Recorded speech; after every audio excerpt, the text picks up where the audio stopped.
Salam bahagia Bapak dan Ibu guru hebat. Saya Patrius Samad, SPD, calon guru penggerak angkatan 10 SMA Negeri 8 Kota Komba, Kabupaten Manggarai Timur, Provinsi Nusa Tenggara Timur.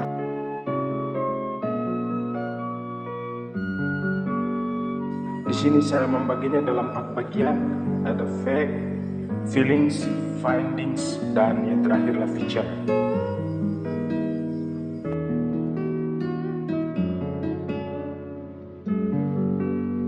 Baik, di tahap ini kami sebagai calon CGP Angkatan 10 mengikuti jadwal yang sudah ditentukan dari pusat dari tanggal 15 pembukaan oleh bidang Dirjen GTK hingga sampai dengan tanggal 28 2024 itu kegiatan terakhir jurnal refleksi.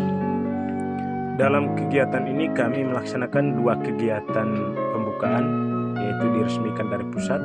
Itu yang pertama, yang kedua pada pukul 2 siang waktu Indonesia Tengah, itu bersama dengan BGP Provinsi NTT, kurang lebih 3 jam terakhir bersama fasilitator.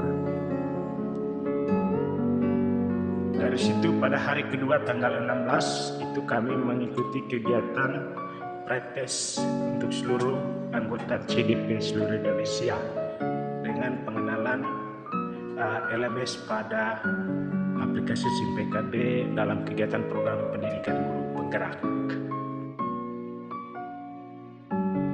Jujur saya secara pribadi sebelumnya saya pernah gagal di tes CGP Angkatan 8. Alasannya waktu itu pada pengisian esai yang ke-7 saya dihalangi oleh kegiatan untuk mengikuti seleksi sekolah penggerak yang diperintah oleh Bapak Pimpinan sampai dengan kegiatan terakhir yaitu pretest untuk seleksi sekolah penggerak, namun tidak lolos, sehingga kegiatan saya secara pribadi menjadi batal. Dan begitu saya coba untuk kembali mengikuti kegiatan itu, ternyata jadwalnya sudah ditutup. Jadi jujur saja saya katakan bahwa saya memiliki semangat untuk terus berusaha semaksimal mungkin dengan segala kesiapan yang saya miliki demi untuk mengikuti pendidikan guru penggerak ini. Adapun kekhawatiran yang saya alami sebelumnya adalah bagaimana memanage waktu dengan berbagai macam kesibukan yang saya alami, dan juga hal yang paling saya ragukan adalah soal jaringan atau sinyal, karena di tempat saya terkadang ketika listrik mati sinyal juga mati. Nah, inilah yang menjadi kekhawatiran saya. Tetapi satu harapan saya adalah saya memiliki komitmen sehingga saya bisa menyelesaikannya hingga sampai selesai.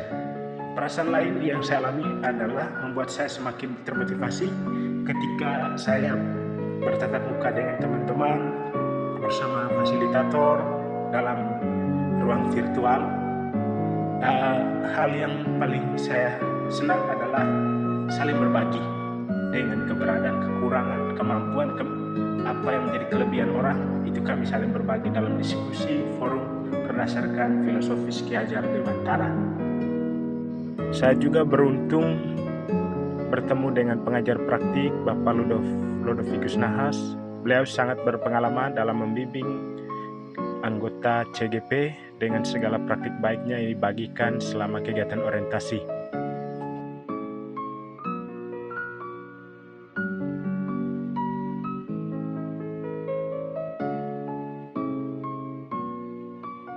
Saya juga berterima kasih kepada Bapak Instruktur. Saya merasa beruntung sekali bertemu dengan beliau di dalam ruang kolaborasi, kalau saya tidak salah pada tanggal 26 kemarin. Jadi instrukturnya sangat luar biasa, sangat hebat meski lewat ruang virtual. Bapak Markus Hernoko, terima kasih Bapak telah memberikan kami motivasi, semangat, berbagi pengalaman, berdiskusi dengan ramah, menghargai satu dengan yang lain dalam ruang virtual. Dan teman-teman CGP NTT yang begitu semangat, saya berterima kasih masukan dan pikiran baiknya. Adapun poin-poin penting yang saya pelajari dari modul ini yaitu dasar-dasar pemikiran filosofis Ki Hajar Dewantara tentang pendidikan, ada AMO, yang mana AMO ini di dalam pembelajaran di sekolah sebagai guru tidak menghendaki perintah paksaan terhadap peserta didik, melainkan menuntun. Kemudian ada kodrat alam dan kodrat zaman, bagaimana guru berhamba kepada anak, serta dengan semboyan yang digaungkan dalam setiap kegiatan 2 Mei dalam setiap tahun. Kita kenal ada Ing Marso Sung Tulodo, Ing Madia Mangunkarso, dan Tutpuri Handayani. Inilah yang menjadi titik ukur kompetensi yang dimiliki oleh guru dalam menuntun, membimbing, mengembangkan potensi daripada peserta didik kita untuk memperoleh sesuatu yang bersifat merdeka, bebas dalam belajar dan mengajar. Intisari dari Ki Hajar Dewantara ini bagi saya adalah bagaimana peran kita sebagai pendidik untuk berhamba kepada anak dengan mengembangkan segala kemampuan yang dimiliki melalui suatu kegiatan menuntun sebagai bagian dari afiliasi atas segala kodrat anak. Sekali lagi saya katakan bahwa jujur saya selama ini adalah salah satu guru yang memiliki emosi tinggi. Dengan mempelajari modul ini saya bisa mengendalikan diri, menemukan identitas diri, bagaimana peran saya sebagai pendidik untuk menuntun, membimbing, mengembangkan, serta memberikan kebebasan kepada peserta sebagai bagian daripada proses pendidikan itu. Perasaan lain yang saya miliki bahwasannya bahwa dengan menuntun kita lebih saling menyayangi antar anak didik. Begitu juga sebaliknya. Peserta didik itu tidak seperti sebuah lembar kosong yang mesti kita ludahi, tapi mereka sudah memiliki segala sesuatu yang mereka miliki sejak lahir. Jadi siswa kita bukan seperti sebuah tabula rasa. Mari kita kembangkan hal ini. Yang saya lakukan di dalam proses ke depan adalah setelah memahami pemikiran Ki Hajar Dewantara ini, saya bisa berubah baik dalam segi pembelajaran di kelas maupun dalam kegiatan sebagai masyarakat sekolah. Jujur saja saya di sini sebagai guru bahasa Inggris, yang saya alami selama ini saya dengan cara saya kurang berpengaruh atau kurang mengembangkan potensi anak dalam memahami atau ingin berekspresi dalam bahasa Inggris.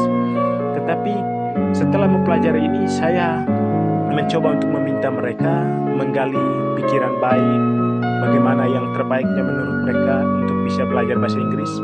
Karena bahasa Inggris ini adalah orang punya bahasa. Jadi kita tahu tidak semua orang bisa berbahasa Inggris.